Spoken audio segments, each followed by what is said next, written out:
যারা আজ ভারত বিরোধিতার নামে আন্দোলনের ইস্যু খোঁজার চেষ্টা করছেন তারা আবারও ভুল পথে হাঁটছেন বলেছেন আওয়ামী লীগের সাধারণ সম্পাদক ওবায়দুল কাদের। দলের ৭৫তম প্রতিষ্ঠা বার্ষিকী উপলক্ষে বাইসাইকেল র্যালির উদ্বোধন করে তিনি কথা বলেন।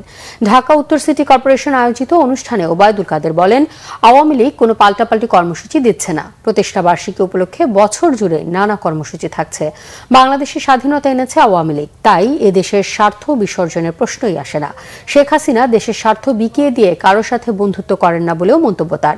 তরুণ সমাজকে আওয়ামী লীগে যোগ দেওয়ার আহ্বানও জানান তিনি। পরে বাইসাইকেল র্যালির উদ্বোধন করেন ওবায়দুল কাদের।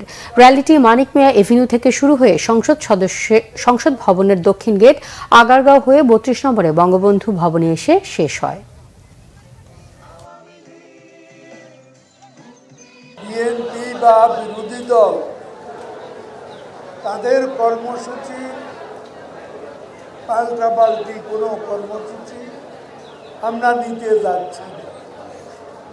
আমাদের কর্মসূচি আগেই ঘোষিত হয়েছে বছরব্যাপী। যারা আজকে প্রতিদিনই ভারত বিরোধিতার নামে আজকে আন্দোলনের ইস্যু খোঁজার চেষ্টা করছে, তারা আবারও ভুল পথে হাঁটছে।